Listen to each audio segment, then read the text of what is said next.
but it seems okay now. It's so weird. I don't know why it does that. It's never done that to me before. You think it's Riverside? Ghost. Well, yeah, because we don't ghost. on Zoom. Evil spirits. Yeah. Don't. No, I'm. My goal is to totally freak Gill out during this episode. You guys freak me out regardless. Like when I listen to. We don't actually get that because, like, when we listen to our own podcast and the content that we talk about, so many people say that to us. But when we listen to it, like, we're like, this is not at all scary. Like, we don't talk about scary things, but people are all like, oh my god, it's freaky, and I'm like, okay, we don't understand that. We don't take it that way. We don't take it as scary. Well, maybe just our tolerance for freaky is a lot higher. Yeah. They would probably have a high tolerance. I got a high freak tolerance. I mean, considering that I listen to your guys' podcast like really early in the morning or either like really late at night, so it's always dark. So it freaks me out. Yeah, I'm mildly afraid of the dark. Mildly. My girlfriend will say something else, but I'm mildly afraid of the dark. The mind buzz. Yeah, let's do it. Yeah. Yeah, if anything, I'll just have I'll just up the noise gate on any post.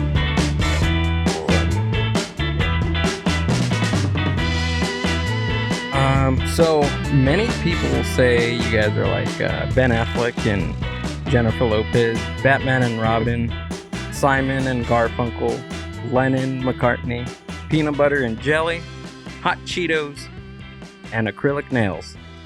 It's the science and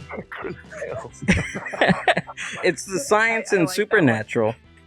Xander and Jenna motherfucking Stone in the house on the podcast. What's up, guys?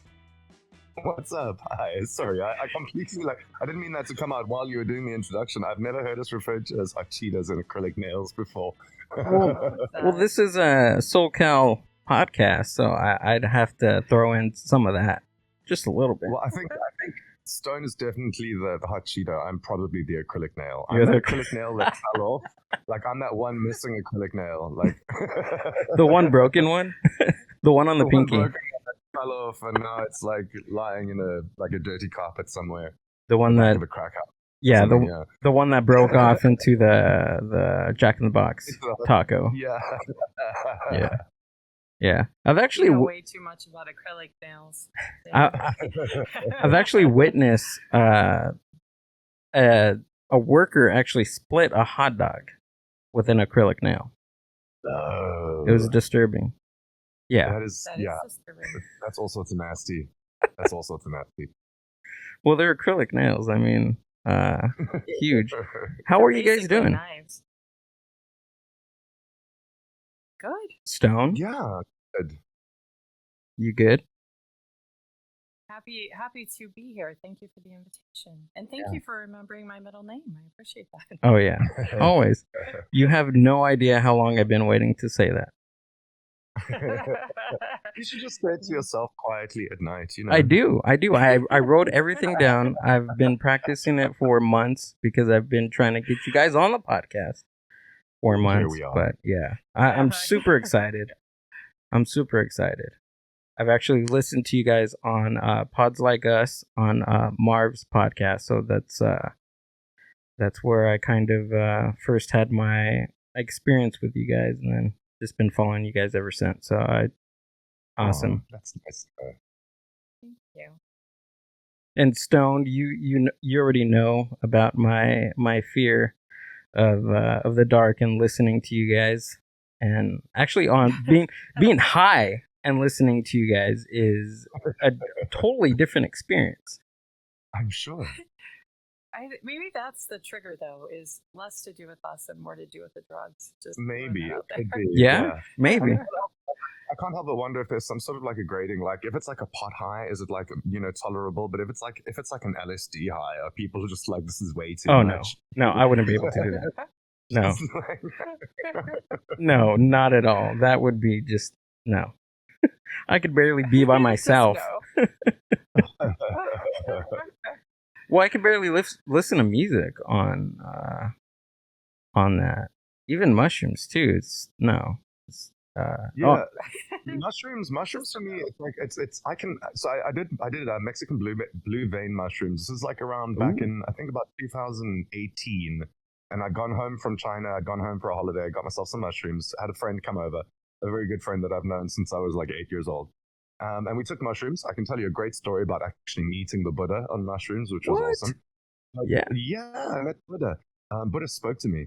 But the other thing was that the music, I could only listen to one song. So for the entire duration of a 5-hour mushroom trip, I had one song on repeat for just constant 5 hours.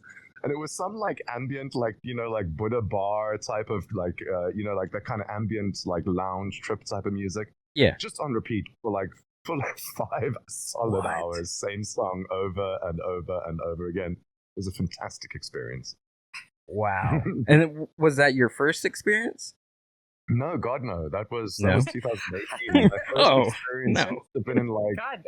God, no. No, my first experience would have been like at probably the early 2000s, if not before, if not like the very late 90s, like 1998, 1999, somewhere around there. Wow. That's pretty cool. How did you get into that? I'm from Cape Town in South Africa. How could you not get into that? So Cape Town is known as the Cape of Good Hope, but it's also known as the Cape of Good Dope. So like it's a very bohemian type of culture in Cape Town, a very eclectic kind of melting pot of different cultures and different ethnicities and things like that. And it's kind of very hippie in its vibe because it's very like nature oriented, and the whole of South Africa is very nature oriented. That's what South Africa is famous for, is its tourism. But Cape Town in particular, it's a very bohemian type of culture there. So if you're not smoking weed and doing mushrooms, there's probably something wrong with you. You probably shouldn't be in Cape Town. Damn, that's awesome, dude. That's really awesome. Well, if it was in Africa, how were you listening to the music? Was it like on a radio? Did you have like listening to your phone? So basically what we do is we have these like solar powered like generators and somebody on a bicycle who then pedals so that you can get electricity. You're messing with me. Yeah, I really am. It was on a fucking CD, homeboy. Like, well, I'm asking. In Africa, dude. I have no clue. I'm very sheltered. I don't get out much. Generates electricity from getting our giraffes to run on these like kind of treadmill things, Giraffes are deadly. Herds of buffalo generate our electricity. Giraffes are deadly. Fascinating fact. They'll break you in half. 2 seconds. They'll break you in half in 2 seconds, dude. So what really? Let me bring it up because when I was listening to your guys' last podcast, what really and even with the mushroom experience, the Synesthesia? Yeah. Like I was doing a podcast with Bill from the Way podcast, and I was trying to explain to him that I was like during my mushroom experience, I heard colors and like I saw sound. Okay. Right. So when you guys were explaining to like on your podcast about what is it? Synesthesia? Yeah. I was like, whoa, so there's a name for that. Yeah. There's people who live their entire lives like that. Like there's people who I don't want to even say suffer from, but like they have some sort of a different wiring, like like physiologically, that they live in a state of synesthesia. So, and you often see it, like I said in the podcast, you often see it with people who are like savants or have like incredible mathematics skill or something like that. And it's a way that they, it's almost like a way that they can visualize very abstract concepts. And I think it was the guy from Beautiful Mind, the movie with Russell Crowe, but that's based on a true story, right? And if I remember correctly, he was a synesthesiast. I don't even know how to say it right now. But he would sort numbers by their color. So like prime numbers had certain colors to him, and it was like his brain just automatically categorized numbers that way. There's a really good documentary on YouTube about a mathematical savant, and that's basically like what he does is he sorts numbers by color. But it's not like an active process that he has to do to sort them by color. It just naturally happens in his mind that way. What is it? Do you know what the documentary called? I can't remember exactly what it was called, no. But if you just searched for like documentary about mathematics or math genius, it would likely come up. That's interesting. Let me.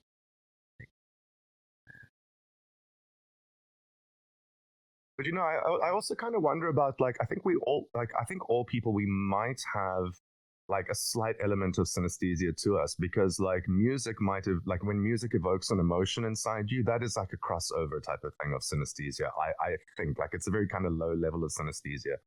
Or like people who are in the arts and creative, and when they know that like like let's say that they're painting or something like that, and the colors are kind of almost communicating with them. Yeah.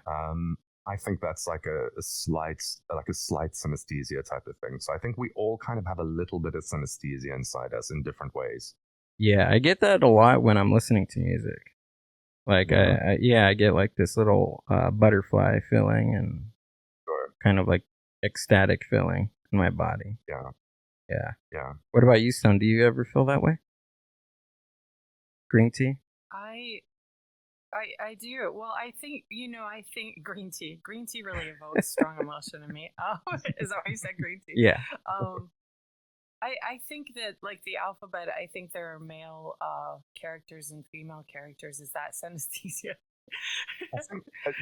I've had just exactly this conversation with so many people before, like where you ask people like to assign a color or a gender or something to a letter of the alphabet and see if like theirs is different to yours.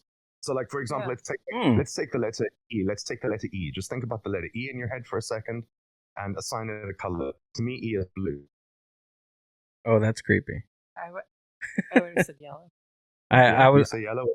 I was thinking blue also. Yeah. Yeah. It's like a sky blue, like a powder blue, like a very like kind of light blue, right? Yeah. And it's one of those things that you can't justify to people. You can't you can't argue your side of it. Like, no, it's definitely blue, because to Stone, it's definitely yellow.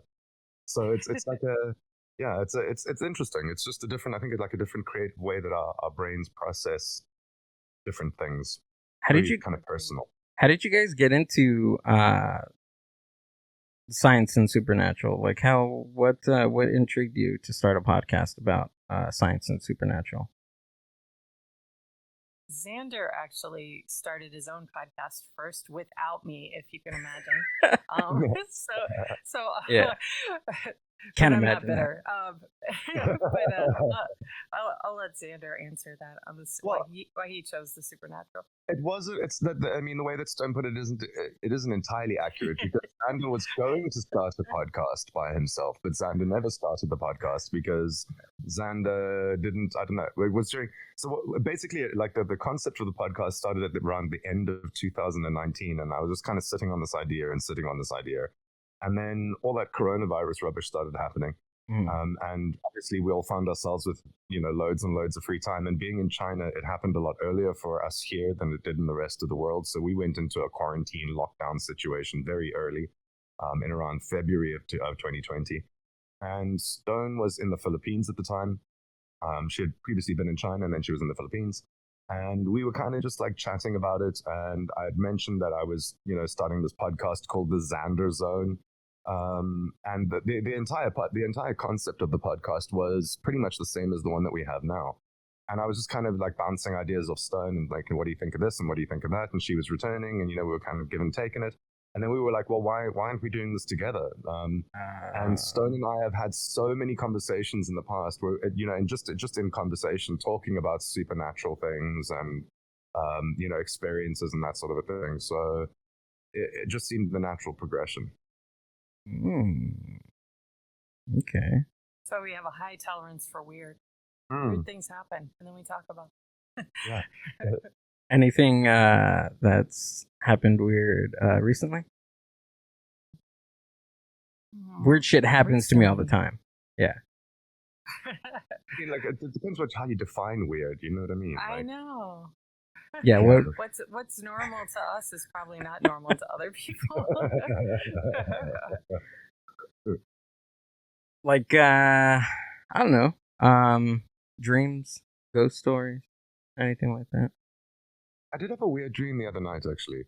You did? And it was interesting because we had just finished doing our episode on dreams and like the science of the subconscious and whether dreams are like a window or a portal into another dimension. And as I said on that episode as well, which is like I think it was like season 2, episode 15 and 16, part 1 and part 2, if I remember correctly. You remember? I do remember correctly, and that's weird. But I had this dream like a few nights later, where I was in like there's like those newspaper or magazine kiosks that kind of just stand on the street corner type of thing, like those little independent huts, like a kiosk. Yeah. I was in one of those, which is weird. Why would I be in one of those? But I wasn't I wasn't on the outside where you buy all the magazines. I was actually inside where the person who runs it would be. I was in there, and there was a little kid, and I knew that the little kid was the child of the person who runs the kiosk. I didn't know any of these people, but there was a sense of familiarity, like I was friends with them, and we had known each other for a very long time, but I didn't recognize any of their faces as people in my life now. And this little kid was there, and the little kid's name was Martin. And the father, who was like a general, like youngish guy. Wait, hold on. You knew the kid's name? I knew the kid's name in the dream. His name was Martin, and I knew I had to say hello to Martin. So the father picked him up, and I was like, "Hey, Martin," and I was talking to any way I would talk to like a 3-year-old kid, and that was the extent of my dream. And I woke up and I was like, as normal as it was, that was fucking weird because I didn't know any of the people in my dream, but there was a sense of familiarity of being friends with these people, and I knew the kid and I was familiar with the kid. Like I was like, "Hey, Martin, how you doing?" It was as normal as it was bizarre. It was weird in its normality, like if that makes sense. Was it an Asian child? No, it was a Western kid. It was as though I was standing in like. In fact, now looking back, I kind of also know that the kiosk was somewhere in America. Like I was standing in like a New York kiosk or something like that. It was very, very weird. I didn't recognize the location I was. It's not somewhere I've been. The people I was talking to are not people I've ever met.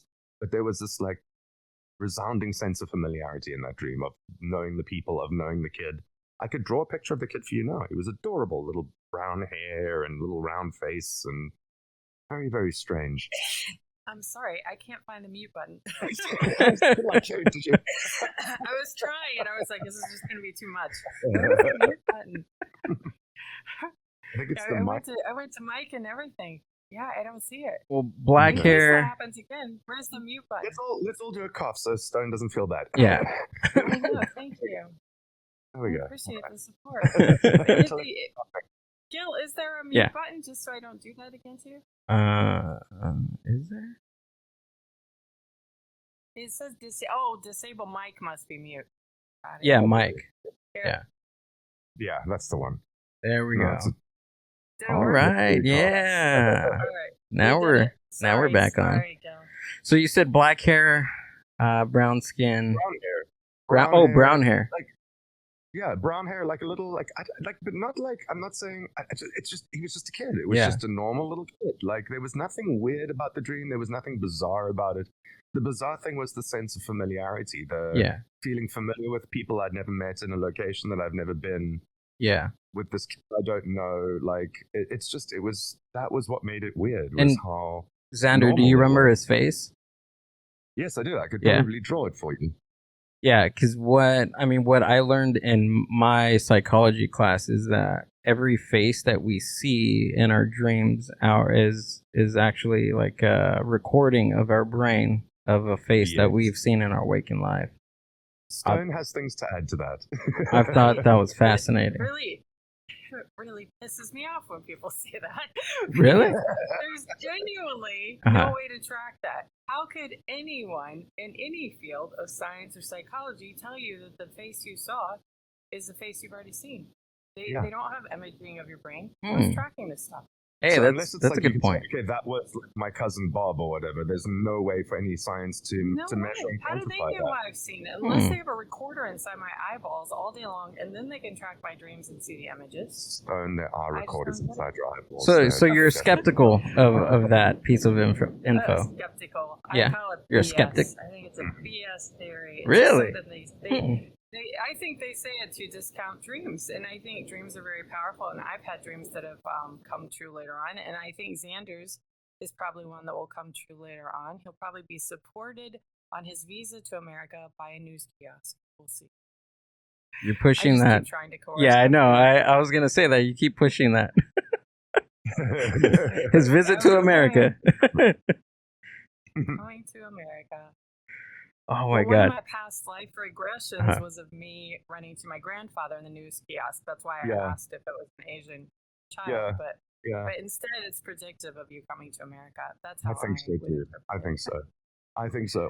Or it's another version of me in another dimension who has already arrived in America and is now interacting with the people that I have made friends with there. It's the alternate universe. It's the alternate dimension when that has already happened. Yeah. It's that's wild. Well, it's all just a ride. Have you ever heard that? It's just a ride. It's our conscious is getting in it, like our bodies. It's our conscious is getting in and out of a vehicle, and our vehicle is our body. I've heard that. Sounds like Ram Dass. Sounds a little Ram Dass. Does it? Oh, I got it from Bill Hicks. But or Bill Hicks. That was my second guess. This is the second guess, huh? Ram Dass. For sure. You listen to his stuff? Well, actually, hold on. Before Ram Dass, Sadhguru. You mentioned Sadhguru in your last podcast, Xander, and I thought that was freaking cool because I am in the middle of one of his books, Inner Engineering. Okay. Yeah, Sadhguru is great. Sadhguru and Thich Nhat Hanh, who is the Buddhist monk from Vietnam who runs the Plum Village Buddhist retreat in France. He is fantastic. Like if you're into reading about like spirituality and things like that, I would recommend Sadhguru and I would recommend Thich Nhat Hanh because just incredible people. You like books, Xander? I do like books. I love books. They had a lot of books in Cape Town, where he's from, because they do. Yeah. But they were chiseled into stone, so you can only read like more described as tablets. Yeah, right, tablets, right. like rock You'd have painting. to go from tablet to tablet to tablet. Yeah. It's a lot of work. Books. The books in Cape Town are heavy. Are they? They're solid stone. Like it's it's just slabs of stone. I can imagine the backpacks. What about your phone? What does your phone look like? Well, I mean, like lying in bed and reading is very hazardous because if you fall asleep and drop a stone in your face, like people die. Like there's a lot of like reading related injuries in Cape Town from the stone tablets. Is that where they got the saying "throw the book at him"? Yeah, exactly. Because like, when you're throwing a stone tablet at people, exactly. Well, where did they get the saying somebody being stoned? Is that the same concept? I mean, them reading or? Well, okay, so that actually comes from the Bible. So there's a great passage in the Bible that says, "If a man should lie with another man, he shall be stoned." And I'm like, check, because. And so instead, he got saddled with stone. Yeah. There you go. It all came to fruition. You were stoned. I have stoned all the time on a daily basis. Also, in the Salem witchcraft trials, they would take the slabs of stone and press down on the witches until their organs would basically explode. And that was one of the most because that was so I don't know if you folks know the history about that, but I'm just going to go in and talk about it anyway. Love the history of that. So let's go. Like that was actually when you were accused of being a witch during the Salem witch trials during that kind of period in the States, the Puritan period, you could either admit that you were a witch, and then you would probably be executed. You would die. Yeah. You could deny the accusation, but then you would probably die anyway because they had all these kind of like trials to test if you were lying. and one of those was to dunk you in water, and if you drowned, it meant that you weren't a witch. Yeah, which, I mean, you were going to die anyway. But the other way that you could handle it is to refuse any admission. So you could refuse to say guilty, or you could refuse to say not guilty. But if you did that, they would do what is called the pressing, and that's when they would pile stones on you. So no matter which way you cut that, you were fucked. You were going to die, because you were either going to die from admission of guilt, you were either going to die from saying that you're not guilty of witchcraft, or from refusing to state guilty or not guilty. They were going to crush you with stones until you admitted truth. So you were fucked either way. And there's a famous I can't remember what his name is right now, but there's a famous guy who refused to say guilty or not guilty. And he actually asked them just to keep piling the stones on him. So like they kept Corey something. Yes, yes, from the Crucible, yeah. And he just kept asking for more stones and asking for more stones, because he knew that press on. Yes, press on, because he knew that it would kill him faster, right? Like the pain would end quicker. I never looked at it like that. I thought he was sticking it to the man. Bring it. Well, I think that too. Yeah, at the same time, it was also like you're going to die faster the quicker it is, the faster, the more. I never thought of that. You know, I've taught that book so many times, and it never occurred to me that was a faster way to die. I just always thought it was like, bring it. The Crucible, so good. It is good. I watched a live play, and they got so into it that when they threw, as Abigail, right? They threw her, she lands on the table breaks, and we thought it was part of the production, but she's actually hurt. Oh wow! Thing, like, broke the table. But now it's a powerful play, and it was he was doing it because of McCarthyism. So and he was wanting to bring back around. This has happened before. Like, we're dum-dums doing this again. There's a lot of I'd say like in the last 10 years, maybe particularly in the last like 5-6 years, there's been a lot of kind of signs that we're kind of heading back into, when I say we're heading back, I mean specifically America. Yeah. That heading back to that sort of a mindset, and that's sort of a theocracy, basically. And there were some women arrested. I'm going to say it was around 2014, 15, or 16. I can't remember the exact dates. There were some women arrested in some of the states where abortion is legal, because they were thinking about having an abortion, and they were arrested for the thought crime. And that is very, very similar to what was happening. Oh yeah, absolutely. You can Google it. There's I don't know. You must know Margaret Atwood, right? Margaret Atwood, who wrote The Handmaid's Tale. Yeah. Okay, so like the Handmaid's Tale is basically like a story of a dystopian future where she makes all these assumptions about dictatorships and like, you know, like theocracies, basically. And the costume and the of the Handmaid's Tale that the handmaids wore in that, I mean, obviously now it's a famous Netflix show as well, but the costume is now actually seen as a protest costume. People will put this costume on as protest, as like a visual representation of like the dictatorship trying to control us down to the point of like, you can actually be convicted on the accusation of having a thought about doing something, and that's a very, very scary place to be. That's some 1984 kind of shit. That's all. Yeah, it's all very dystopian future. Yeah. Yeah. Or exactly. Was the Tom Cruise film too, where they would go and take care of what was it? They would go and eliminate people if they were having a thought of killing. Oh, Minority Report. Minority Report. Yeah. Minority Report. Thought crime. Yeah.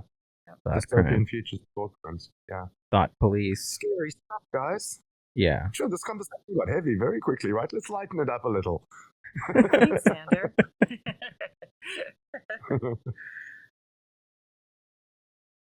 I don't know. I thought we were gonna get dark. This is your show, Gill. No, don't freak me out. Don't freak me out. I thought you guys were gonna hijack the show like Bad Counsel. That was also another good show that you guys did as well with Bad Counsel. We thought Thank so. you. We tried. Yeah. We did. Yeah. Put that out there. Like, we arrived and did the thing that we said we were going to do. Uh-huh. They did Chinchillas. They did, you know. Was that fun, though. We enjoyed that. Was that like a surprise to you guys that they did Chinchillas? Yeah. Yeah. They were supposed to talk about really? chupacabras, right? I mean, I don't know why we thought we could trust them in the first place. Of course, they were going to take that route. Like, how did we not see that coming? But I think what a lot of folks don't know is that if you listen to the episode that they have on our feed, the Bad Counsel crossover to us, it's not actually entirely the episode that they recorded, because I did a little bit of creative editing, so a lot of the things that you hear in there is actually me moving around words and things that they've said. They did honestly speak about chinchillas, but often when you hear them say things like delicious, or reference cocaine, or talking about eating animals, that was creative editing more than it was. That's what I was going to ask about the delicious. Yeah, that was creative editing. Delicious. Yeah. And Katie having a powder problem. Yeah. That was actually a reference to Sonic the Hedgehog having a powder problem, but I was just like, I took that out and I was like, we can make that funnier. Yeah. We've got to pay them back. Well, when Xander first texted me, because I felt so bad, because I was like, oh my God, like I set this up and I failed miserably, because he texted and said they did it on chinchillas, and I hung up on my sister. I was like, I have to go. So then I like texted him back and forth, and I was like, wait, this has to be a joke. This has to be a joke, or it's the part that they didn't realize they've sent us the one they were going to cut out. Yeah. They didn't send us the real file. And so we'll just play along with it and act like we haven't heard it until the last minute. So we kept pitching the Chupacabra one just to really lean into them, to make them feel guilty. I don't know if they experience guilt like other humans, but we tried really hard. No. We kind of strung them along. Anything with emotion, no. Jack, I don't think that guy understands what emotion is. Yeah. or the alphabet. They are super funny, and I think they're all great. Like Greg, Jack, Tim, the whole lot of them. Like, they're awesome. I think they're very, very witty, very funny. And Katie. Oh, that's right. The rising star. All of them are fantastic. They really are hilarious. Yeah, I don't even remember, honestly. This is out of all honesty. I do not remember doing the podcast with them on 420. I do not. You guys were all stoned off your whatever, right? Whatever you'd be stoned off of. Yeah, my roommate celebrated 420. We didn't. Yeah, my roommate had to like scrape me off the ceiling. It was too bad. Yeah, it was so high. Yeah, it was terrible. Yeah. Well, Jack's ruined Dr. Seuss for me forever. That's all I have to Wasn't say. that was amazing. Props to Tim. And Xander, I'm pretty sure that you coached him on his voice acting there. It was magnificent. Tim's saying that he wants you to redo the poem that Jack wrote. Mm-hmm. What did he want Xander to be? The conscience or I don't know. He wants you to be one of the parts for Jack's poem. So I think that will be a really good thing for you to sign up for. Yeah, I think so. And we were also stoned. Remember, we were talking about doing the documentary of Tim's childhood and his teens, right? So Xander was going to do Tim's childhood. Yeah, and Tim or something. Yeah, and I'm going to do his teen years or something like that. I don't know. We're still working on it. We'll see. And then I'm going to do his conscience. And the conscience, yeah. Because somebody has to. Yeah. Yeah. Well, Tim could do his own conscience. I mean, that. I don't know if he's in touch with it. How would he know what that sounds like? What is that? Poor Tim. I mean, what if you were going to describe a conscience to somebody? What would it be? Stone. Your moral guide, the moral sense of right and wrong. It's the angel that sits on the one shoulder when the devil on the other shoulder is doing the bad things. The angel one tells you good things.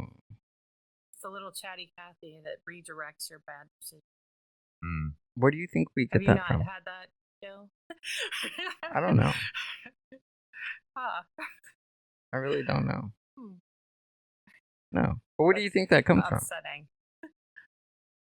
Oh. Personally, yeah. I think that's our spiritual compass that helps us to grow. Yeah. There's that saying that no one is ever born bad. Like we're all born with an intrinsic sense of right and wrong. Like it is there. There's a moral sense of right and wrong, and I think if you were to look at it maybe from like a scientific perspective, it might be something like the continuation of the species, and we know not to run around murdering our own species, right? And all you got to do is look at you got to look outside of our own species to understand that like lions don't kill lions and monkeys don't kill monkeys. Like it's if I mean we don't prey on each other. We're not supposed to prey on each other because of we need continuation of our species, right? So I think it has a lot to do with that. It's like biological wiring that we've been given this moral compass, this internal compass that tells us when something is right and something is wrong, and whether it's to the detriment or the harm of another. And the question comes then in like, how does society shape our morality and our moral compass, basically? Like, how can it influence it? Yeah, nature versus nurture. Nature versus nurture, exactly. Yeah. Yeah. Geez, that humming. Buy into. Huh? From your psychology class, I'll give you nature versus nurture. Oh yeah. Well, I'm just throwing that out there. I didn't finish. No, but... that's a good one. I didn't finish. College is a bitch. Oh, you didn't finish psychology? It was a class or it was a field? It was your major. Major. Oh. Yeah. Yeah, it's a bitch. I mean, I'm gonna take the semester off and then come back. Yeah. It's difficult with COVID right now. It is very difficult with COVID. Mm-hmm. And me coming, well, I took like a hiatus from college for about 4 years. I took a long vacation. Yeah. Yeah. But I mean, as long as you go back, those sometimes you learn more. Often, I think you learn more. In betweens. The University of Life. I think it's the do-it-yourself thing that they're doing, at least for college now during COVID, it's tough. And I know my own like learning curve that I learn a little bit better in a social setting, right? Rather than engagement. Yeah, that. So I don't know. I think a lot of students are struggling through COVID, and teachers as well. It's difficult to. Oh yeah, especially with the orchestrate all of that. Yeah, and a lot of these instructors, they have a huge like amount of students. Like they're not only just doing one campus, they're doing like several other campuses, which is mind blowing to me. Also, just imagine communicating with that many students when you can't just touch them in person. I feel for the teachers, of course. Yeah. I feel for the students too, but yeah, I think it's a big job for everyone right now. Yeah. Well, I mean, they're transitioning now, and now they're gonna have all these, I guess, guidelines and restrictions on students coming back, whether they're vaccinated or not vaccinated and stuff, which is that's a whole nother thing, especially here in Southern California. How is it over there, Xander? I mean, you're what city is it exactly? I live in a city that's right next to Beijing, called Tianjin. Oh, okay. It's actually the 15th largest city in the world by Chinese standards. It's kind of like a medium-sized city.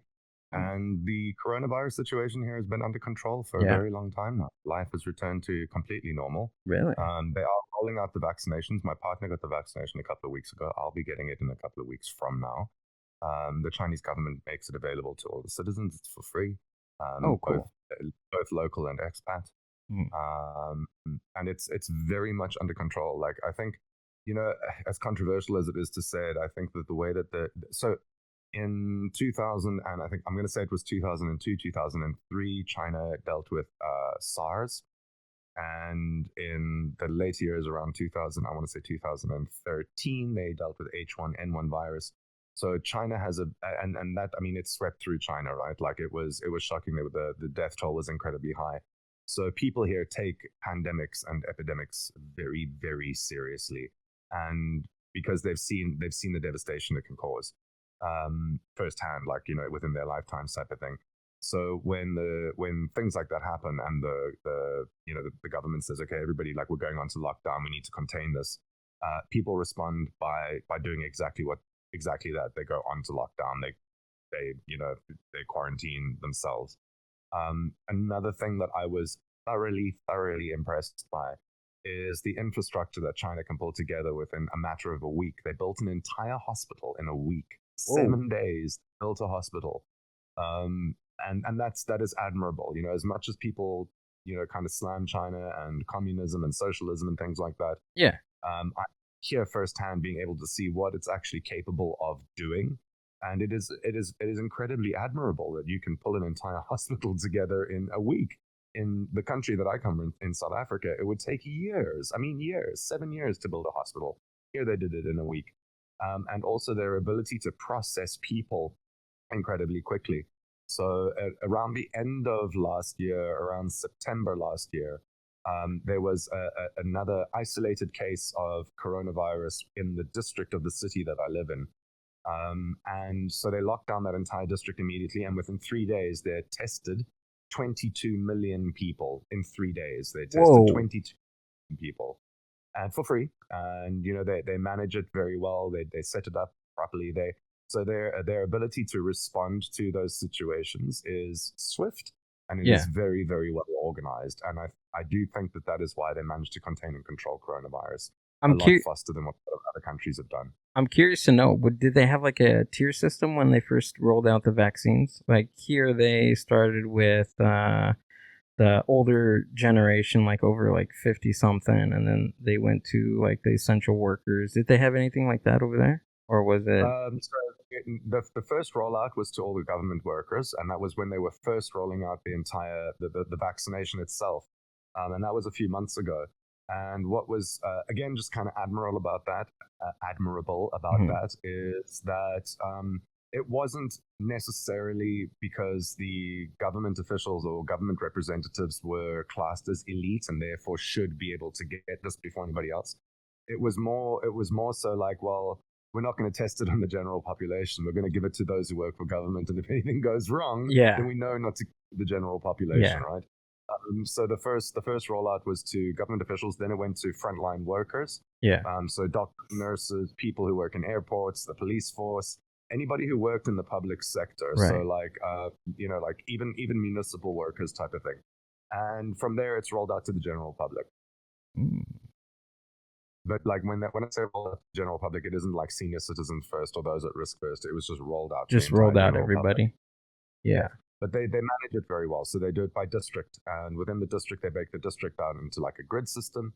And like a couple of weeks ago, and still today, the district that I live in now, we're within that. So within the grid system at the moment, they've already vaccinated the whole of Beijing, which you can imagine it's 47 million people have been vaccinated already. God damn. So they're very, very efficient in the way that they managed to do this as well. Very, very efficient. And they're currently working on the upgraded version of the vaccine that includes the mutated versions of coronavirus. Yeah, all the different variants that are popping up and showing up now. Yeah, the different strains. Yeah, so I've got to take my hat off to them. They managed it incredibly well. That sounds like a fucking riot, dude. That's crazy. Yeah. International news, like they're like, I don't know, people say, oh well, they're just not releasing the numbers and they're covering up the statistics and things like that. But I can tell you, as somebody who lives in China, life has gone back to normal, and it's been that way for a long time now. Yeah. My cousin lives out there. She's an English teacher. Really? What city does she live in? Yeah, I have no clue. I wish I can tell you, but I'm sorry, Regina. I'm sorry. We have to connect more. But she's an English teacher. She's been out there for, I want to say, maybe about 4 years, maybe even longer than that. Yeah. But when I see like her like stories on like Snap and Instagram and stuff, like it looks like everything looks like business as usual. Yeah. The internet and social media paints a very negative picture of China, and it's one of those things where they depending on what news outlet you're watching. Exactly, but it's also it's got it's a lot to do with like the political ideology Mhm. and how it is then kind of everybody's painted with the same tar brush. It's when you're actually living. I mean, I've lived here for over a decade now, right? Oh, wow. When you're actually living here, you see that this idea of political ideology is not part of your everyday life. Like it's the internet, social media paints this really really negative picture of China, but I understand that all governments have their negative aspects, and any political system has its pros and its cons. But when it comes down to like the average person on the street, they're not carrying that ideology around with them, right?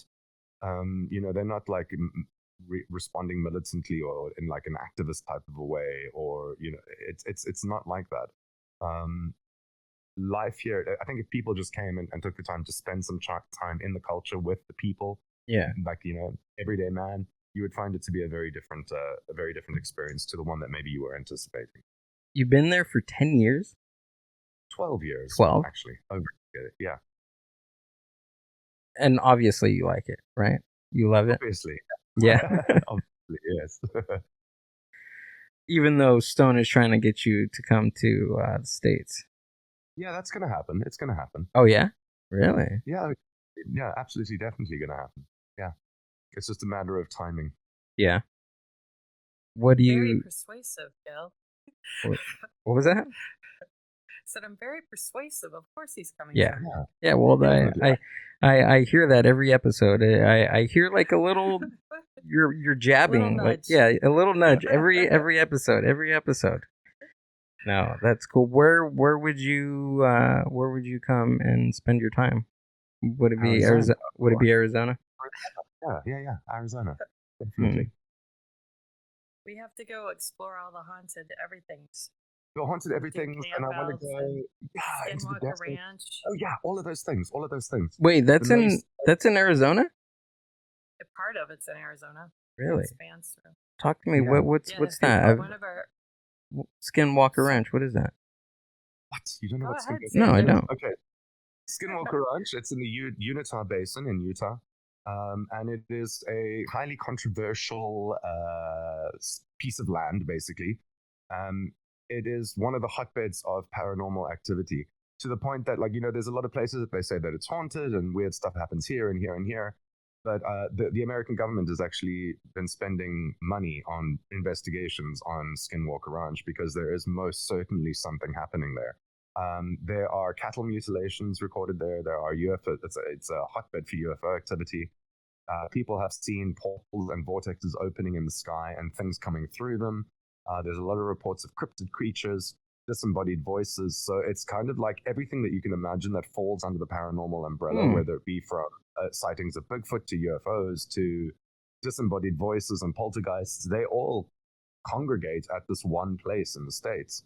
And it's a lot of money has been invested in investigating the Skinwalker Ranch by very serious people. It's not just like Zach Baggins and ghost hunters that are going there. Like, there's big money is being spent on doing legitimate scientific investigation there, and with like equipment that can measure all sorts of different variables. It's a fascinating place, and it's one that unfortunately is impossible to get access to now, but I'm not above jumping over a wall. Well, what's a skinwalker, anyways? What is that? Stone, do you want to take that? Is that like a blanketed term for something creepy and supernatural, or is it like a specific That's exactly type? What it is. Oh, it is. It's actually a blanket. It blends into its surroundings, right? Like, is that the? No, the Skinwalker it's based on Navajo legend. So a Skinwalker is... Oh, right. Go ahead. So like a Skinwalker based on Navajo legend, and they've said to be around for thousands and thousands of years. And it is essentially what you might call a shapeshifter. And that's what I meant. Yeah, so it's like a shaman or like a magic person who has the ability to shapeshift into other creatures, and usually into animals and things like that. But their intention is not necessarily good. Like they're said because of these abilities that they've got, they've said to kind of have gone over to the dark side type of thing. So the Navajos actually avoid that area completely. It's forbidden to them because that is in the path of the Skinwalker, and you're kind of messing with trouble if you're going to go into the path of the Skinwalker. And one of the sightings was of Skinwalker, though, in the tree, right? That was sort of, it was blending with the tree, and only the light, the eyes. Yeah. I think that image just like burned in my brain. That was one of the few ones where I actually would say that ours was scary. That one unnerved me a bit. Was the Skinwalker? Yeah. Yeah. Compared to the other ones. I have chills just you talking about that. That's freaking scary, dude. Have you guys ever seen a UFO? I think so. I mean, well, it's unidentified, so Yeah. I guess I have. But me and my ex-boyfriend were working on some TV shows in Vegas, and when we were driving back, I'd fallen asleep, and he woke me up, and he said, look outside, and it looked like fireflies were all around our car, which is weird because in Arizona, you don't have fireflies. Mm-hmm. And it was just these little tiny lights, and so then we pulled over at a pull away and looked, and there was only one big trucker who was also sleeping in his truck. I was trying to will him awake, and we got out of the car, and because my stepdad had worked in the Department of Defense forever, I called my mom and I said, will you ask him if anything's going on, where we're at? And so they were looking online and stuff. Nothing was happening, but there was this one light that would go from one end of the sky to the other. And because there aren't mountains to block it, like you could just see it zoom back and forth. And then there were these stacking globes of light, and it'd go 1, 2, 3, 4, disappear, start again. Right above. And so we were pretty convinced we were about to be abducted. So I was glad to be talking to my mom. But then once we start, and then a military plane went up, and it was almost like this thing was toying with it, right? Like it was zip, zip, zip. And the military couldn't even get close to it. Like it was just like barely going to get to it. And then my mom sent me something when we kept driving, and it was describing exactly the same thing, the stacking globes of light that had happened. I don't know. I think it was like 4 years prior. But it was exactly the same thing that I was describing to her while it was happening. So whether if it's military, that's terrifying. If it's not military, it's still unnerving. Still terrifying. But I saw that, and then I had sent Xander pictures last summer. I was at my mom's house, and I was in the pool, and I thought she was probably going to give me a hard time for being out there too long because, the Arizona sun. And I was waiting to go to China, actually. So I had sold everything, and I thought I was going to be in China for a few years. So I was hanging out at my mom's house, and I thought I better get out of the pool because I could feel like she was watching me, and she was about to tell me to come back in. So I get out of the pool, and I start taking pictures because it was a beautiful day. And then when I start and then my mom and stepdad drive up, and so they weren't inside at all. But then when I was showing her some of the pictures that I had taken and how beautiful it was outside, and there were these 3 green orbs that were in the bushes. And they, no matter how the picture was taken, they all moved together at the same time. And so my stepdad cut down the bush the next day. And there was also a blank frame in the photos, and I never had that on iPhone before. But right after that, there's a blank frame, and then the rest of the pictures I took. And so wait, hold on. You actually took pictures of this of what was going on? I have pictures. Really? I'll send them over. Yeah, and so one of my friends sent it to MoveOn, actually. That was, and I reported the other one to MoveOn. Wait, what is that? Even though we've been doing, I'm sorry? I don't know what that is. What does it stand for? It's basically the alien mutual UFO network. Okay. There you go. So they're like the global authority on sightings and reportings and scientific study. Oh, okay. Yeah. And Xander has a PhD in UFOology. Yeah, I was just gonna bring that up. He's an expert. That's fucking cool, dude. Thanks, man. A lot of people don't believe you when you say that. They kind of look at you like you're nuts. But it's true. The one UFO dude that comes to mind is that one guy. I forgot his name. It's something. Greer. Which one? The one with the crazy hair. The guy that's always on Ancient Aliens. Giorgio took a hairspray or whatever the hell his name is. Tukalis, something like that. I can't pronounce his surname. Giorgio from the Ancient Aliens. I mean, like he's more like on the like ancient alien theorist type of category. Yeah, and which is also very, very fascinating. But I don't know if I would call him a ufologist. Ufology is the scientific study of the UFO phenomenon, and so it's less to do with the ancient alien theory. You might incorporate the ancient alien theory into it, but like I would say a more credible ufologist, somebody who's got legitimate scientific study into the UFO phenomenon, would be somebody like Dr. Stephen Greer. Okay. How do you even get into that? Like, what's if a young little boy wants to be a ufologist? I mean, how does one become one? Well, it goes under it like the category of study that it falls under is humanistic metaphysics sciences, and you do a lot of there's a lot of philosophy related to it. So you do like have to study things like there's elements of quantum physics in it. There's elements of consciousness. There's elements of there's a whole lot of sciences and things involved in it. And essentially, part of my studies, I did a lot of research into the science of the afterlife as well, and near-death experiences and things like that.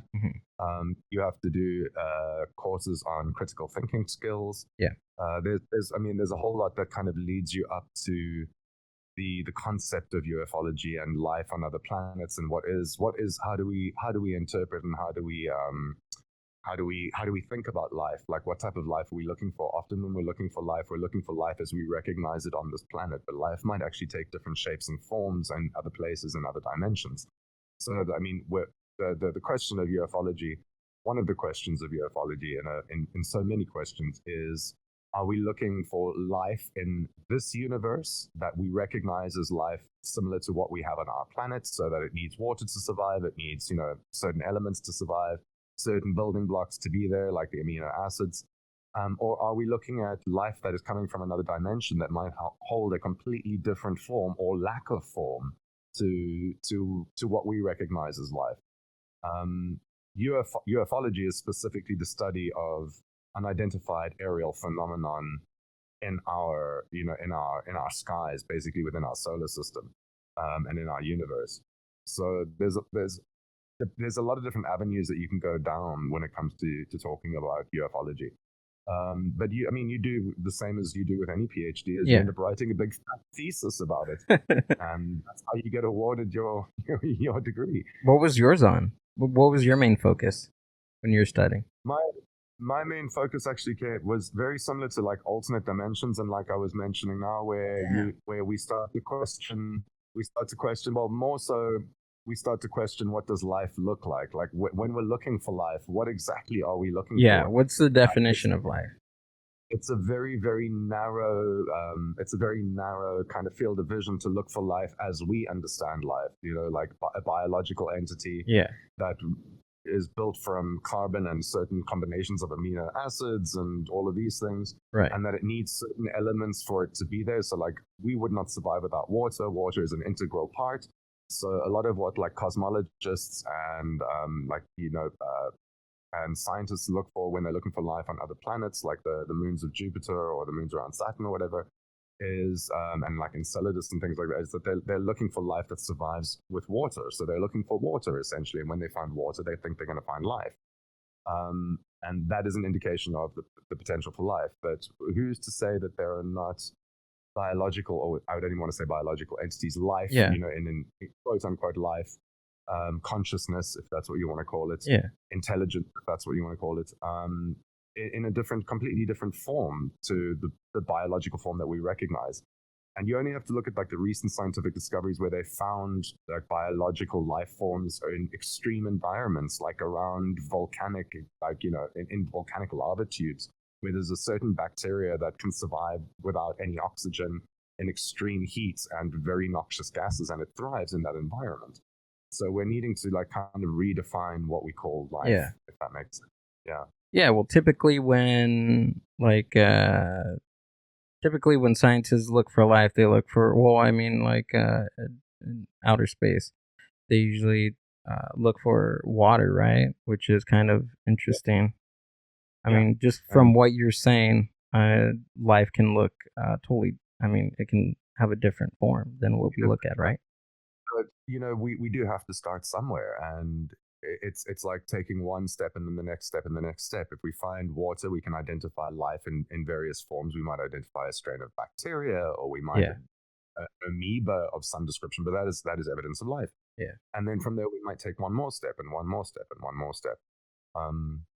It's massive. Like where do you draw the line? Where do you say that this is the light? This is what we're looking for. This is life. This is. And would we know it when we see it? Yeah. There might be life forms all around us, but they work within a different light spectrum. So there might be life forms where you are right now, standing right next to you, listening to what you're doing, but you can't see them or hear them because they operate on a different wavelength of light. That's very interesting because think about that while you're falling asleep. You might be surrounded by living things that are watching you. Oh, definitely. I think about that all the time. Like even with the psychedelic experience that has multiple definitions. Even when you think about near-death experience, I tend to believe that that the psychedelic experience and near-death experience is totally similar. And even when you're saying like there might be different energies or different life forms that we cannot see, typically on a psychedelic experience you tend to see certain elements that you typically don't see when you're in a sober state. I agree with you on that, but I think that your culture mm-hmm. and the influences of your culture have a lot to do with the experience that you have when you're that makes sense. Similar to people of different cultures and different religious belief structures have different experiences in the near-death experience or the afterlife experience. So I think the question is then raised, like, is it born from your own psychology and your own belief structure that is like ingrained in you, or is it an external force that is representing itself to you in a way that it knows that you're going to understand and not be too confused by when you see it? Yeah. Well, when you say that, what comes to mind, well, at least for me, is when certain people take DMT, and when they're in the dimethyltryptamine realm, I guess you can say they all experience the machine elves, which I've never done DMT, so I can't say anything from experience. But they all experience the machine elves, which is kind of fucking freaky. I don't know, kind of weird. Have you ever seen any machine elves before? I had a very interesting LSD trip many years ago when I was in high school. And we'd gone camping for a weekend. We knew that we were going to take the LSD. That was the whole purpose of the camping trip. Yeah. And we took microdots. It was called a black dot. It's this tiny little microdot LSD. And I was tripping out so hard that I needed a little bit of time away from the other people type of thing. Like I'm not terribly social when I've taken LSD. Or any psychedelic things. I prefer to be by myself or out in nature type of thing. Okay. Yeah, I'm the same way. I feel for you. Like the crowds of people, and I go very internal. It's a very internal experience for me. Yeah. So I needed time away from the other 6 people that we were kind of all hanging out in one tent. So I went off to my tent and I lay there. And as I was lying there, I went so far deep inside my own thoughts type of thing. And I came to this like theory, and even again today I could draw it for you. I imagined, and remember, this is pre-Matrix. This is like pre-Matrix videos. This is like pre-Matrix movies, like before this whole idea of the holographic universe had come along. Yeah. I imagined that every interaction operated on a machine, and the fact that you and I are talking now meant that it was almost like a system of cards and slots. And like if I interact with you, my mechanical interface locks in with yours, and that is what it's basically a mechanical thing that our 2 mechanics are interacting now. And then if I switch over, I could draw it for you. The card, it was like a key-shaped card almost, like like you might swipe on a door or something, but it had a certain shape to it. I could draw it for you. And Draw. when I interact with you, my key card, my mechanics, like almost like the gears and the things line up with yours, and we have our interaction, and then it shifts over to this one, and it all moves very quickly, and it can shift very quickly. But it was very machine operated. Life was very machine operated. How do you even explain that? That's freaking crazy. I just did. Yeah. No, but I'm saying, like, what, like, if you went to, like, a scientist or, like, a professor or something and you told them that, like, what would be their response? Right? I cannot speak for other people. Like, is it I don't I don't get it. Like, is I it... think, like, it might tie into this idea of, like, we're living in a holographic universe, you know what I mean? And that like, this is all just a simulation, and that simulation is operated by machine parts very similar to the way that, like, a computer works, but a little bit more mechanical than that. Mm-hmm. Elon Musk would be on board. He would, yeah. Yeah, he would be on that. He'd be like, yes, Xander, that's exactly and what's Jared Leto on yeah. board. The scientist Jared Leto. I'm pretty sure. Well, you heard the Bad Counsel episode about me asking who the hell Jared Leto is. That's my point. Yeah, I don't. I still don't know who that is, and I still haven't Googled him.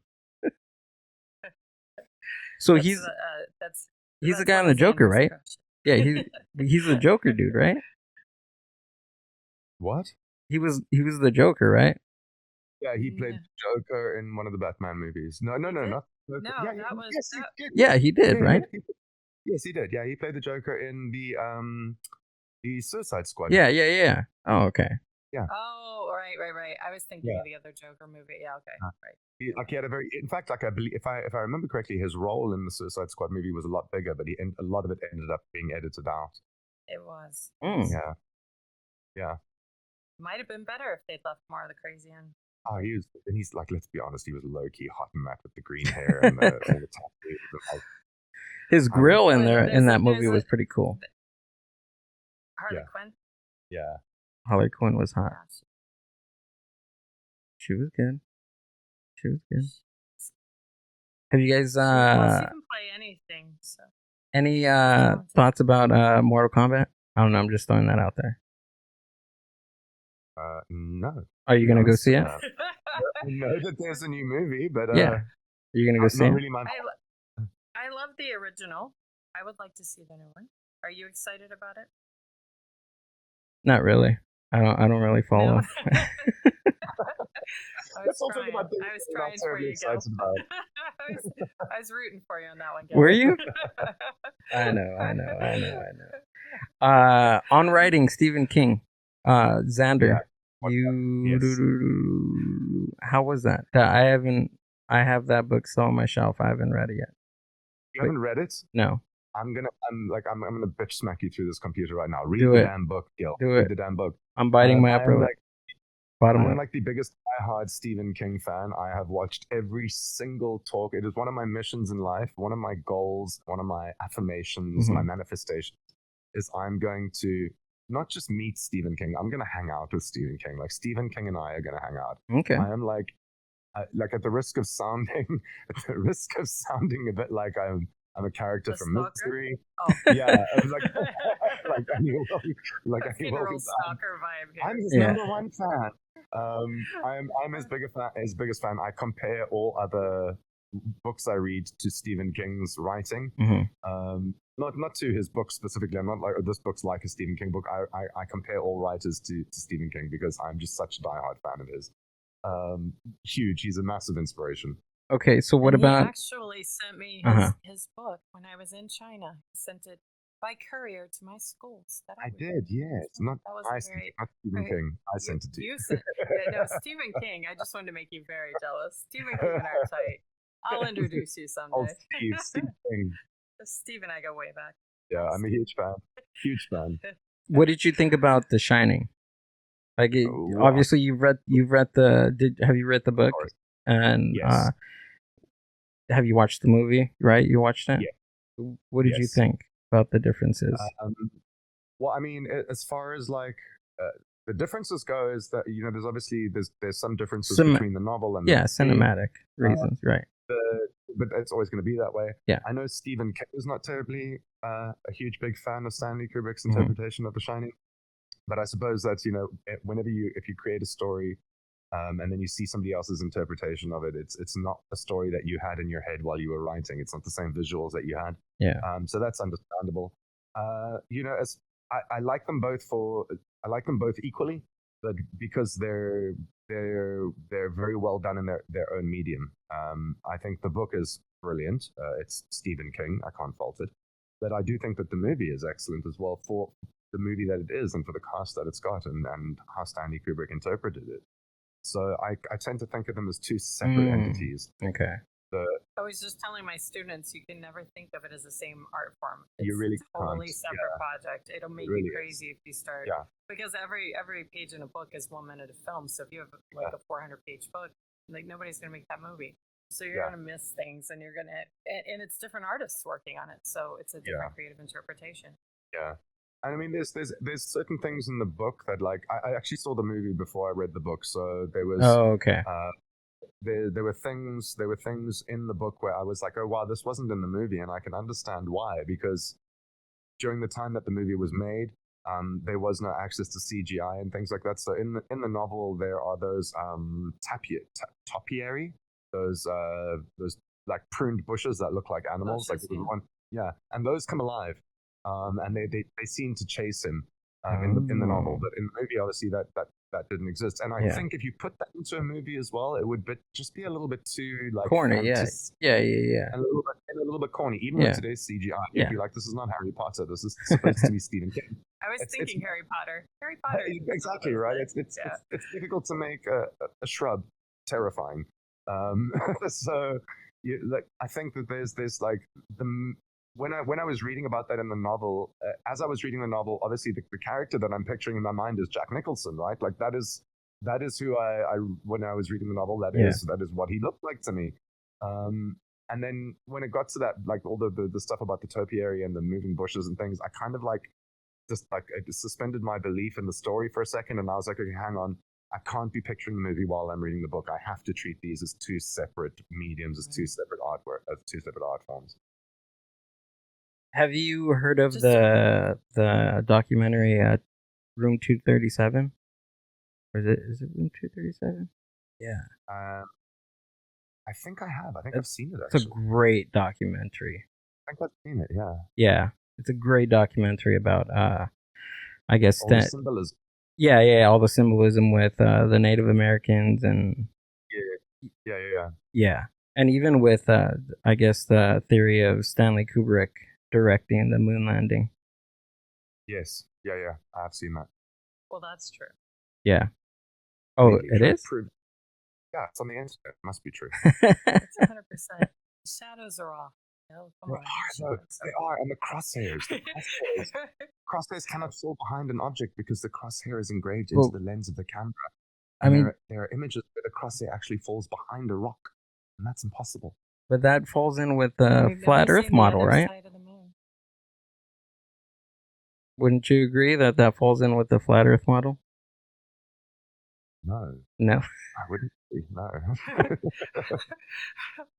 Well, I mean, if they're going to fake the moon landing, because why would they go to space if, I don't know. I'm just trying to bring up something here.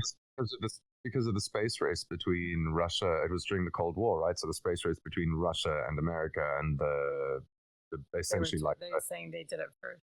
They wanted to say that they did it first, and that we were technical. I said we. Look at me. I'm talking like I'm an American. It's working. that America was more technologically advanced than Russia, and there was obviously a lot of concern when Russia launched the Sputnik satellite, and America had not launched anything yet. So they were like, "Oh shit, we better fucking get our asses into gear and do something better than the Sputnik." I don't believe the moon landing was hoaxed, just for record. But I can see why the conspiracy theorists might feel like they've got something there, because it does give you pause for thought. You're like, okay, it's possible they could be right. Yeah, like they've got some pretty good theories about it. When it comes to the flat Earth thing, I mean, I think the only evidence I need. That was my next question. I wanted to hear you guys' total buy-in. I wanted to hear you guys' take on that. Flat Earth, because we don't fall off the edge. No, I think the only evidence I need that the flat Earth theory isn't true is the fact that I can talk to Stone at nighttime, and for me it's daytime, and I can send her a picture of the sun going down, and she can send me a picture of the sun coming up at the same time. And that proves that the Earth is not flat because it can't go down in one place and come up on another place on the other side of the disk. It's just not possible. What about the projector theory that they project the sun coming up and sun coming down? Sure. That's the Truman Show. Yeah. Yeah. Pretty much. I think that's where they got all their stuff from. Jim Carrey did it years ago. Yeah. They got all their stuff from that documentary. Yeah, that documentary. I love that we're calling it that. Yeah. Truman Show. And, you know, I mean, with all of these things like the flat Earth theory and like, and not so much like the moon Earth theory, I have a little buy-in with. But I'm like, and also things like the flat Earth theory and the whether or not we go to an afterlife and all these different things. There comes a point where you debate, like you unpack it and unpack it and unpack it and unpack it and come up with theories and theories and theories. And at the end of the day, you got to ask yourself, does it fucking matter? Is it going to affect your life in any way? If you live on a disk, if you live on a flat Earth, a flat plane, or if you live on a globe, what difference is it going to make to your life? Your life will continue. You'll still have to get up and go to work in the morning. You're still going to have to eat, poop, and pee. Your life is not going to change. Eat, poop. Eat, poop. Oh, okay. No. Wasn't enough of a pause. But like nothing about your life is going to change, so does it matter? That's the question. Does it matter? Yeah. Yeah. No, that's unless it's simulation theory and they could unplug us at any moment, and at that point, but then I guess it still doesn't matter because if it's going to happen, it's going to happen. It's finished. Yeah. Wow, you just alleviated so many concerns. So much more peaceful now. I mean, we could continue extrapolating this, and this could go very much into the idea of the Buddhist teachings where you cannot be a prisoner of the past and don't be a prisoner of the future, because the only real moment is right now. Right now, this is the only moment. The past is gone. The future is not there. So there is only here and now. So whether or not you're living on, the rest of it doesn't matter, Gill. It doesn't matter. It doesn't matter. It doesn't matter. But it doesn't. It really doesn't. Because you only have here and now. Yeah, that's true. Yeah, be here now. Very Ram Dass too. Yeah, that is Ram Dass. Yeah, yeah, it is. I knew we would get there eventually. Ram Dass. Yeah. Yeah, him.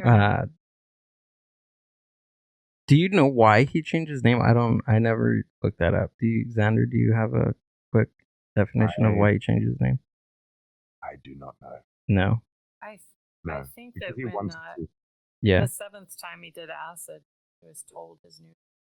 Oh, really? Oh, yeah. Yeah, the 7th time. Yeah, that's She's shaking her head. She's talking shit. Is she? It's a very certain smile and a twinkle in her eye, and she's just planted something and she's waiting. What are you thinking? I was just waiting for Xander to Google it. So I'm actually Googling that right now. Why did Richard change his name? Well, he was with the other professor, right? With the whole acid in college thing. Yeah, Timothy Leary. Timothy Leary. Yeah. Maybe he's trying to change his identity. I probably would if I was hanging out with Timothy Leary back then. Right. Yeah. He wrote, though, you know what I love? Well, first of all, I love that he says about theology and religion that we're all just walking each other home. I love that idea, first of all. Because he's a lot about being here now and unity and those kind of things. But also, I watched some documentary on him, and it was this family had lost their teenage daughter, had been murdered. And he wrote them the most amazing letter. Like, I'm getting chills just thinking about it. And I'll send it to you guys. But it was just the most, because what do you say when somebody's lost a child? Like, that's got to be the most heart-wrenching. How do you continue kind of experience? But his words were so perfect. And I thought just the thoughtfulness of this person, like, amazing. And so they had put it on the documentary, the letter he'd written, and how much it meant to the family. But aside from all the other things he's known for, I think that letter to me was the most impressive, because that's something he didn't do for You know, a lot of people do everything because of the lights and cameras, but he wrote it to them personally, not knowing it was going to go anywhere but to them, and it's so touching. Yeah. Good dude. Okay, so I googled it. It says so it was I'm probably gonna butcher his name. Maharaja G, who gave who gave Albert the name Ram Dass, which means servant of God, referring to the incarnation of God as Ram or Lord Rama. Huh. Okay, interesting. Yeah, he's an interesting dude. I really haven't dove too much into him as much as I did Timothy Leary. But yeah, I seen that one documentary about him, which was pretty cool. That really got me into yoga and inner engineering by Sadhguru. Yeah, Sadhguru is fantastic. Yeah, Thich Nhat Hanh. I'm really into Thich Nhat Hanh at the moment. Like really watching a lot of his Dharma talks and things like that. I identify with Buddhism very much. So yeah, Thich Nhat Hanh, huge. Have you read Pima Chodron? I have. Both of you. I have not. No. Probably in my stack somewhere of books that I'm eventually going to read. I've got like somebody at some point had referred me to When Things Fall Apart, and I thought I was offended by it because of the title, but it's such an amazing book. So I really recommend that one as well for spiritual. You have to send me that one so I can put it on my Amazon list. Yeah, that one. Well, and two, it's on Audible, but I sweet. Think she's so unexpected. Because she's an American Buddhist nun, which none of those things go together. So it's pretty impressive. Yeah, you have to send me that. I'll put it on my list. What about Elizabeth Gilbert? She's good too. Love her. Big Magic. Oh my God. Yeah. Well, so I tell you, Eat, Pray, Love. I love the Eat, Pray, Love. Oh, okay. I haven't read that one yet. But it was one of those where it was difficult to separate the artists with the movie versus the book, because with the book, it was one of the few books I've read where at the end I felt like I was losing friends. I was like, no, it can't be over. Like, I just felt like she got me so much. So, and she retweeted one of my tweets. I was she did? Oh, that's awesome. I was excited about that. Yeah, I think I like that she's so real and authentic, because I think that's so rare to find in any sort of in any art form. It's hard to find that authenticity. So yeah, but Big Magic makes sense because you're a creative, of course. Yeah, I love that. It actually came. I googled. What did I go? I YouTubed like the best books to read if you're in a like creative rut or something like that, and that was one of them. It was Big Magic on Writing, also by Stephen King, and oh man, there's another one. It's Bird by Bird. There we go. Oh, I love that. It's Anne Lamott, right? Yeah, Anne Lamott. Yeah. That whole thing, the Bird by Bird. I think about that all the time when I'm getting overwhelmed. I just think Bird by Bird. Yeah, exactly. It's very beautiful. Yeah, exactly. Those are good calls. Well, creative ruts. Elizabeth Gilbert, how she explained like an idea of like an idea coming in and out of somebody's like consciousness or whatever, like that was really like, I was like, whoa, that's cool. Like you don't really, I never really thought of an idea like that. We've talked about this, where the idea comes from, and about whether or not to wear your aluminum foil hat. And if you don't act on it, how fast does it zoom out and somebody else picks up on it? Well, it's like what is the rule number? Like 934 or 342 or something like that. There's that rule that if you can think about it, it's already on the internet somewhere. What's that rule? 100%. Rule number 9 something. There is a rule, but it's there's a rule. There's a rule. If you can think about it, if you can conceive it, it's already on the internet somewhere. Really? It usually applies to pornography, but I think it applies to anything else as well. Well, okay. The Bible said there's nothing new under the sun, so see, for the internet, they nailed it. God. Oh man. The Hopi prophecies predicted the internet, right? They predicted the Wait, the what? I didn't get that. The Hopi Indians. or I say Indians, excuse me, the Hopi Native Americans, they predicted the World Wide Web. They predicted it as a great spider's web that will fall over the earth. A spider. And hey, presto. And we're talking like thousands of years ago, right? The Hopi Indian prophecies. Some of that's in Arizona, right? I was just going to say that's the reason I want to go to Arizona. You know, honestly, like when I come to Arizona, one of the first things I'm going to do is like I need to go and hang out with some Native Americans. Like I need to do this. The wisdom going back so many generations is just it's mind blowing. We have to get you into a teepee ceremony. That'll change your life. I wanted to say that, but I wasn't sure if I was allowed to say teepee or not. So I was like, that's what they call it. So what they call it. They call it the teepee. Because I know, like you get teepee, you get a wigwam as well. I don't know what a wigwam is. Wigwam. Like I think they're different shapes. I think they're different shapes, right? Like wigwam is that really... it's like a rounded shape, and a teepee is like a triangular thing. I'm gonna get that right now. And there was a one time I had this dream, and I dreamt that I was a teepee, and then I dreamt I was a wigwam, and then I was a teepee, and I was a wigwam, and then someone woke me up and said, "Stop! You're too tense." Yeah, I couldn't resist. That was a good one. I've never heard that one. But I did a TP ceremony, and we did a peyote and cool. What? And the tribal leader told me, he said the fire will talk to you, and I thought that was just sort of a metaphor. Yeah. But then partway through, the fire actually started talking to me. Cool. Like so the whole mouth, the whole face. Put that on my bucket list for Arizona. Yeah. The Coyote ceremony and teepee. Yeah, that's it. Yeah, and it was so huge. I didn't realize even on Hollywood seems to make everything bigger than life. Yeah. But not for this. This was like a massive space. I mean, we must have had 40 people in there, like sitting all around, and it lasted all night until sunrise. Yeah. And there was a tea, and then you ate and edibles as well, and then but yeah, the fire definitely talked to me. That is super cool. What did it tell you? What did it say? You know, it's. I really need to dig up these old journals because I only have a vague memory of that. But I did write it down in a journal. So when I find that journal, you got a trip journal? Yeah, I do actually. I think I'm big on, regardless if you're on something or not. Yeah. If you think it, ink it, because if you don't, you forget it. And I'm the same with dream journaling. Xander could tell you, I've sent him without even remembering, like something has him in it. Like it's from my notes in my phone. I like zip it over, and then I wake up the next morning going, "Oh my God, I'm so embarrassed that I said I was half asleep," and I'm like, "Yeah, he needs to know this right now." But I wouldn't remember if I didn't write these things down. Yeah. So obviously.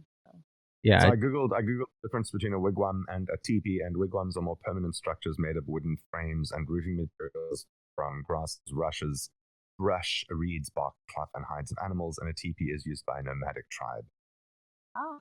Teepee nomadic. Yeah, teepee nomadic wigwam structure. Yeah. So I don't know why they called it a teepee ceremony, because it really was a wigwam. I was like, definitely permanent was part of the play. Yeah. And that was in Arizona? Wigwam ceremony. Yeah, it was in Arizona. It was Navajo. Oh, that's cool. Super cool. Put that on my bucket list of things to do in Arizona. Yeah. You know what's on my bucket list? To go to Peru and do ayahuasca. That's on there. Yes. I am down for ayahuasca. Yeah. I think if I'm gonna try it, like I've been like invited. I mean, with I want the full experience to do that. Yeah. And I want to experience it in the rainforest exactly with the shaman. Absolutely. Yeah. I had an opportunity to do it in Cape Town in South Africa. They do this retreat, and it wasn't terribly expensive, and everything looked like it was great. And there was just this thing inside me that was like, no, don't do it here, don't do it now, don't do it with these white people. Something you want to do, like you want the authentic, proper fucking experience with those where it's part of the culture, and they're going to guide you through it, not with this like fucking dreadlock white girl hippie from Cape Town who, you know what I mean, like who's basically the biggest wannabe type of thing. Yeah. Yeah, definitely on my bucket list as well. I definitely want to do it. Stone has some strong opinions about ayahuasca and whether or not to do it. Oh yeah. Well, I was offered an opportunity handful of years ago in Tucson, and it all sounded good until they talked about being reborn. Love that. But then they talked about how you had to have a guide take you to and from the bathroom, and that's when I was like, "Yeah, I'm out." Oh.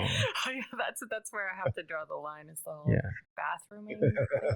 Yeah. That's my own hang up, but I'm okay with that. Was it out if I of can like? go to the restroom by myself, I'm cool with it. I think it's one of those things like if the opportunity to do ayahuasca came around, I wouldn't want to go and do it with Stone because because of that element. Like I would want the rest of the people. Like I'm never going to see these people again. Exactly. If I'm puking, peeing, and shitting everywhere, I don't ever want to have to look you in the eye. But on the other hand, would you trust the people that you're with if you don't know them? You know what I mean? Like when that's where the shaman and the village elders come in. So they're going to take care of you. Like these are the people that are here to do it. Like I'm not going to worry about them. I'm never going to see people in my life. That's cool. Like you're trusting the shaman. We're good. Because like come like Monday morning or whatever, and you're on your way back from the Amazon forest, and you're sitting with your friend, and they're like, "Wow, you really shat a lot." You'd be like, "Yeah, we can't be friends anymore." I see where our friendship has a line now. I didn't know that one existed, but well, I'm writing that down in my notes. Wouldn't you like write it down? Like, as soon as wouldn't you like that to be the where we say, okay, that's I'm pretty comfortable with that. I'm comfortable with that. Okay. Maybe we could just have we could do it, but have separate rooms, right? Maybe, and so we have two different shamans. And that way we talk about it later, but not with like the after you're drunk part when people really give you a hard time and it's humiliating. We wouldn't have that aspect. Sure. Okay. Cool. No negative. Yeah. Like it? We could just not bring that part of it up. Yeah. I'm gonna reform my notes now. He said yes to that. Yeah, there's only certain people that you can do psychedelics with. Well, at least that's my experience. Like, I don't know about doing them with strangers, but then again, or even people that you kind of loosely know. Like we did that acid trip where I had the weird mechanical experience. That was with one good friend of mine and friends of hers from another group of friends. You know, when you try and match two groups of friends together, it never really works. Yeah. But I was kind of the worlds are colliding, but I was the stranger in that group, so I didn't really know those people. I had loose acquaintances in those. I'd met them once or twice before. And one of the things I'll never forget is one of the guys, we were all sitting in this one tent, and we'd all taken acid, and the one guy just started wanking. He just started masturbating, and everybody... And no one blinked a fucking eye. And I was like, he's jerking off. Am I the only person who sees this happening? Is this normal with you people? What is... Maybe it didn't happen. Maybe you were the... No, it happened. It did. It definitely happened because he climaxed, he jizzed, and somebody had to pass him the tissues. What? And I was like, this is really happening. This is actually... He's jerking off. And there was no attempt to hide it. There was no and I was like, I think this is one of the last times I'll be hanging out with you people. I think it was at that moment that I was like, I need some time alone in my own tent right now. I need to just not be with you people. Yeah. It was a very strange experience. Stuart, if you're out there and you're listening, that was very fucking strange, homeboy. Wow. And it was Stuart that was wanking it, or somebody else? His name was Stuart. That's as much as I can tell you about him. His name was Stuart. That's all I ever know. All I've ever known about him. It's all. If he knew the last name, he'd tell you right now. No, I don't need to know that. I already know too much about Stuart. You know what I mean? This was the first time I'd ever met Stuart, and I already felt like I'd reached the kind of the peak of what I needed to know about Stuart, because I know there he was. It was a lot. It was a lot in the first impression. Yeah, it was a lot in the first impression. Yeah, especially when you're on. Even the second one. Yeah, especially when you're on LSD. Yeah. And the world's a little bit strange already, and then there's that guy doing that thing over there, and you're like, this is not happening. This is not happening. Yeah, it was bizarre. That's fucking nuts. Yeah, it was. I mean, nowhere to go from there. I mean, right. End of the episode right there, Gill. And you wanked. Thanks for coming. Anyway, thank you, everybody. This is Xander Stone with the Mind. Now Now you know what I have to put up with every show, okay? Oh, this is yeah. Reel it back in. Just Oh, reel come it on. back in. I'm in heaven. I'm in heaven. I'm in heaven. No. Yeah, where do you even go from there? Wanking off and I don't know. I mean, the only place to go from there is like other people telling stories of weird experiences they've had seeing other people masturbating. Really, so over to you, Stone. What's well, actually, oh yeah, me and my friend were chased by a guy, and I thought he was racing me at first, so of course I sped up. And then my friend looks over and goes, "Oh my gosh!" And he was lifting up to show us that he was masturbating beside our car. Oh wow! And then a police officer's behind us, and I was like, "Oh, awesome!" So I flag him down and and pull the police officer over, and then we tell him, because I thought, well, that's better than getting a ticket, right? Let me just rat this other guy out. So I was like, this guy was doing this.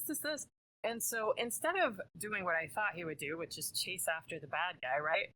He says, "Oh, we have stuff like that happen." And then he was like, "So, are you single?" And like asked me out. What? I actually am not. And then he asked for my friend's number after I said no. What? And she gave him the number. She was like, I was afraid we'd get a ticket if I didn't give him my number. I was like, "You're gonna go out with him? Why would you go out with somebody who didn't protect us at all?"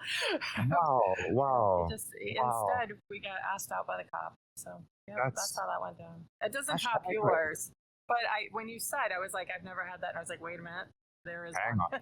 There is the brain had shoved it down pretty far, but yeah, that happened. And now you got invited to their wedding. She and I weren't friends much longer after that. I lost some respect. Yeah, that was. Do you really give him your number? Did you really just give him your number? You were the second choice too. I mean, I'm sorry, but it's true. Like, shit! Yeah, that's right. But seriously, if I heard my friend already be asked out, am I okay with being second pickings? Like that by itself is insulting. That is. All of it insulting. I just thought, well, gotta think a little higher of yourself. Yeah. Yeah. That probably sounds very catty of me, but it's true. It's true. Just a little. It is true. Just a little. Xander and Stone, dude, this was cool. This was cool. Thank you. This was cool. Thank you for your time. This was awesome. By the way, before we go, I wanted was a to. Happy ending. Huh? I needed that. Yeah, exactly. No offense, Xander, but the guy jerking off while you're on LSD, that was dark. That's dark for me. But it was dark when it happened as well. Like it wasn't a good experience. Like what can you say? It happened. I wasn't happy about it, but there it was happening. That's darker than Skinwalker. Yeah, to keep you up at night. But before I go, I just wanted to give you guys a little bit praise on your fucking your website, which is fucking beautiful. Well, actually, hold on. Before that, what really drew me into your guys' podcast was your guys' Instagram style, which is fucking cool. Like it was, I think that was like the first comment that I left you guys was your guys' IG is fucking immaculate. Like it was beautiful. And it's just getting better. I'm actually on your website right now, which is really cool, and everybody on YouTube can is looking at what I'm looking at now. And if you're listening, I will throw the link into the show descriptions and all that type of stuff. You can subscribe on here, which I've had subscribe. You got a store. I mean, all your freaking beautiful reviews and stuff. It's really cool. It's really cool. I love it. And I sent you a message too. I was like, your guys' website is beautiful. I absolutely love it. The website for sure. Yeah.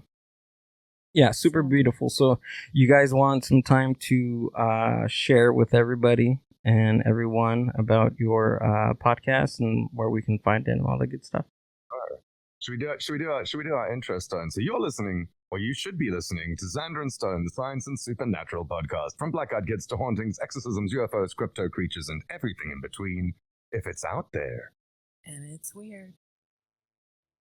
We are going to talk about it. And you can find us wherever you listen to podcasts, on Apple Podcasts, Spotify, Podchaser, or wherever you get your pod kicks and your pod fix. Just look for or search for Xander Stone, the Science and Supernatural podcast. And you can find us on our webpage at www.xspodcast.com. And Stone, why don't you tell them how to find us on social media? We are at XS Podcast on Instagram. We are at XS Podcast on Facebook. That is correct. XS Podcast 10 on Xander Stone 10. Xander Stone 10. Xander Stone. Xander Stone. We don't really pay attention. We're not too good at better. Yeah, we do.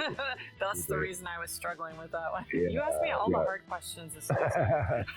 We're also on LinkedIn, but that's a weird one to be on for a podcast, to be quite honest. And we've changed our format, so now we have 2 episodes each week, and one episode is the science, and one episode is the supernatural. So you can choose either or both. Hopefully both. Yeah, you should choose both because they're done in a part 1, part 2 structure. Yeah. So if you're listening to part 2, you're gonna hear us reference things that happened in part 1 or things that we said in part 1. Oh my god, that was hilarious. You're gonna want to listen to both parts. My recommendation is to start with part 1 and then listen to part 2. That's just my personal recommendation. Really? Okay. He loves doing the math. He loves doing the math on the show every time. Every time it's a number, it's hilarious. Xander and Stone, I appreciate you guys. This was great. The Mind Buzz Podcast.